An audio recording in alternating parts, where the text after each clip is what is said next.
बिस्मिल्लाहिर्रहमानिर्रहीम। Dear students, अस्सलाम वालेकुम। आज हम रोमन कैरेक्टर्स के बारे में सीखेंगे।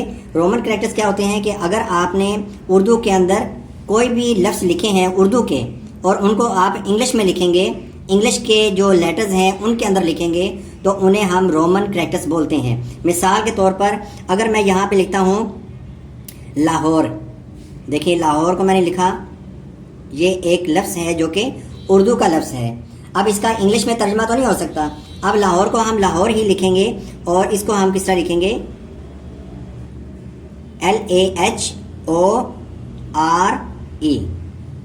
लाहौर। ठीक हो गया। अब ये जो लाहौर मैंने लिखा है यानी कि उर्दू का लफ्ज़ है, लेकिन उसको मैंने इंग्लिश कैरेक्टर्स इस्तेमाल करते हुए, इंग्लिश लेटर्स इस्तेमाल करते हुए मैंने लाहौर लिखा है। तो अब इसको हम रोमन कैरेक्टर्स बोलेंगे। इसी तरीके से मैं यहाँ पे लिखता हूँ उस ने कहा, उस ने कहा, इसको मैं इंग्लिश में लिखता हूं उस ने कहा। ठीक है, आप देखें कि इसको मैंने इंग्लिश में इसकी ट्रांसलेशन नहीं की। ठीक है, ही सैड, मैंने वो नहीं लिखना, मैंने लिखना है उसने कहा, इसको इंग्लिश में लिखा है। तो ये रोमन कैरेक्टर्स कहलाएंगे। तो रोमन कैरेक्टर्स के अंदर जैसे आप मैसेज करते हैं, ठीक है, लिखते तो उर्दू है लेकिन उसको आप इंग्लिश कैरेक्टर्स के अंदर लिखते हैं, तो फिर इसे हम कहेंगे रोमन कैरेक्टर्स। अब इनको लिखने के लिए ज़रूरी है कि आपको ये पता होना चाहिए कि जो उर्दू के हरूफ तहजी हैं वो इंग्लिश के कौन से लेटर्स की आवाज़ निकालते हैं। मिसाल के तौर पे मैं यहाँ पे लिखता हूँ अलिफ। ठीक है, तो अलिफ जो है ये एक ही आवाज़ पैदा करता है। अगर आप अकबर लिखते हैं तो ये ए से लिखा जाएगा। अब इसी तरीके से जब आप अलिफ के ऊपर ज़बर बनाते हैं तो ये अ की आवाज़ ही आएगी, ये ए ही लिखा जाएगा। अगर आप अलिफ के नीचे ज़ेर लगा देते हैं तो ये ई की आवाज़ पैदा करेगा या फिर आई की आवाज़ पैदा करेगा।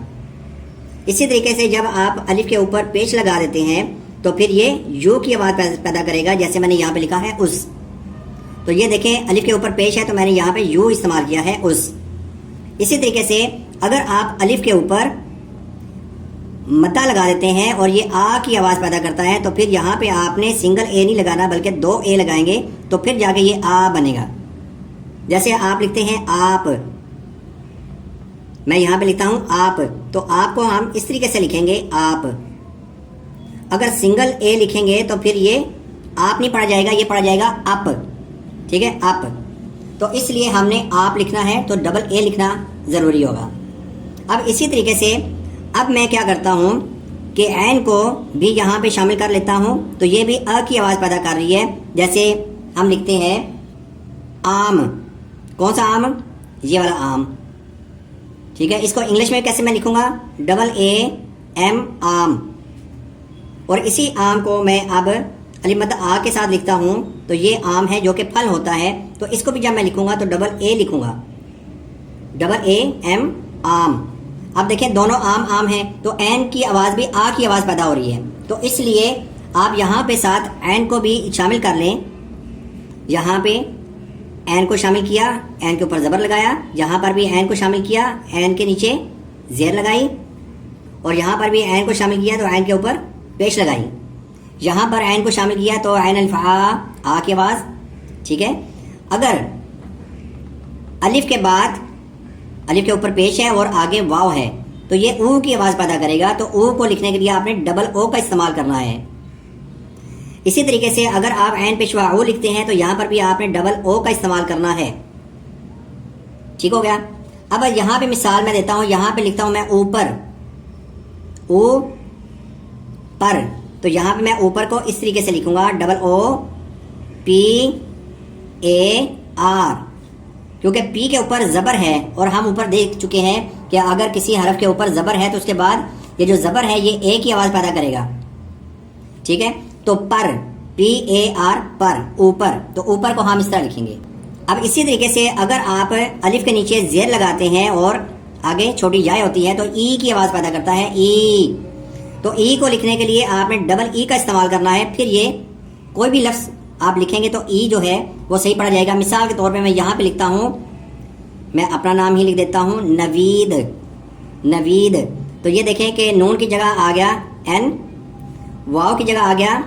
अब देखें न की आवाज है, न, नून के ऊपर जबर है न, तो यहाँ पे ए लगाना जरूरी होगा। न की आवाज आएगी, उसके बाद आप वी लगा दें और आगे वीद, ये देखें डबल ई लगाऊंगा, उसके बाद दाल की जगह मैं डी लगा दूंगा, तो ये नवीद पढ़ा जाएगा।